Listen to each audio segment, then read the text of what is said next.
Welcome back, people, to another episode on underwriting. Grab your notepads because we're going to be breaking down everything you need to know when it comes to financial underwriting. So let's kick things off with the basics. Underwriting in real estate is like the due diligence detective work that ensures that we're making smart, savvy, informed decisions. Think of it as your investment's personal bodyguard. You're going to be keeping the risks in check and the profits still in sight. So where do we start? Well, usually when you're looking at a property, it's probably going to have an OM or an offering memorandum. That's if the property is on market. Now, if it's off market and you're direct to seller on something like this, most often you're not going to have this sweet little OM or brochure or package that spills all the details on the property. That means you're going to have to hunt for that information yourself. But for the sake of today, we're going to say that the property is on market.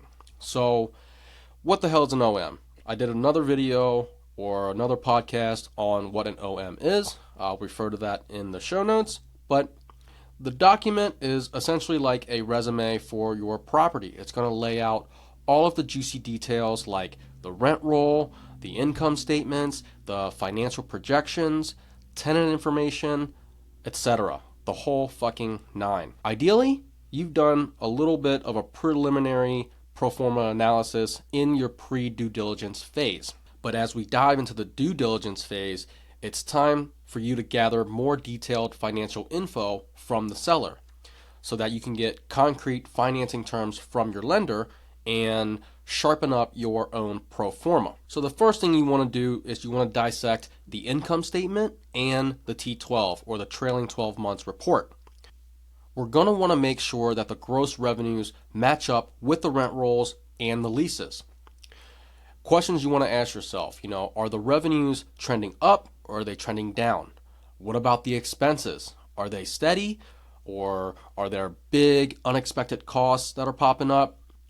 This is where we look at the property's current operations and we want to start imagining how we'll run things differently or better. When you're creating your pro forma, it's like painting a picture of the property's future under your management. You're going to have to make assumptions about the income growth, the expense growth, and you want to plan out your renovation timeline and your holding period. And this is also where you want to collaborate with your team, your property managers, your contractors, and your brokers.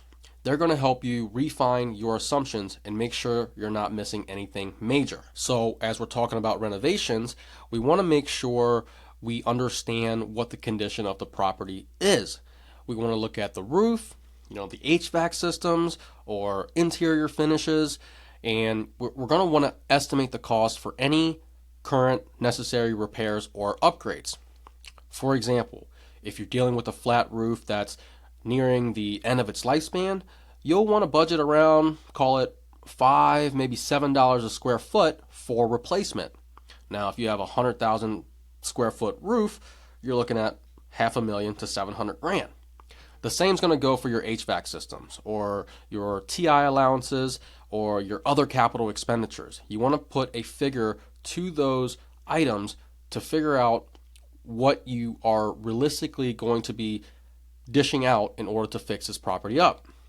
They're super critical numbers that are going to influence your investment or project's overall financial performance. Then you want to look at the operational assumptions.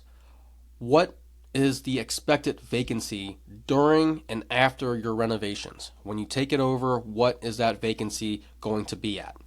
And within 6 to 12 months, what are those numbers going to look like? What about management fees? What about property taxes? They're most likely going to go up, right? You want to factor that in. Insurance, same thing. You want to have some reserves for your CapEx items.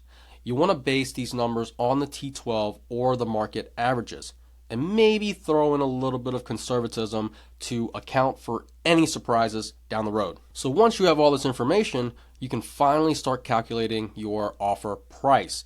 It's going to include considering the debt terms like the interest rate, the current market interest rate, or what the bank is willing to give you on an interest rate, your amortization schedule, and any conditions within the loan itself. These factors, when they're combined with your projected income and expenses, It's going to help you determine if the deal meets your investment criteria.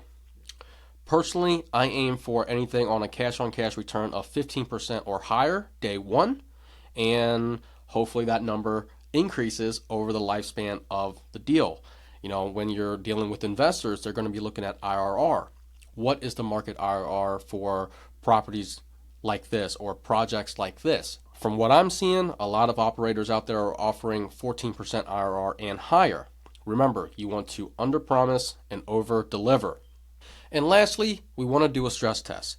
We're going to want to use a higher underwriting interest rate to see if the deal still makes sense, even if the market conditions goes to shit. And don't forget to check out, the economic occupancy. This is going to tell you the true revenue generating capacity of the property. It's going to account for actual collections rather than just what's on paper. So historically, what has the property been able to collect in terms of rent versus what's being marketed for the property. And that is it. That is the general overview of how you underwrite a commercial real estate deal. Remember, underwriting is all about assessing your risk and ensuring that the investment aligns with your goals and your risk tolerance. It's not just about the numbers, it's about understanding the story that those numbers tell about the property's past, the present, and the future. Thanks for tuning in, and I'll catch you guys again next week.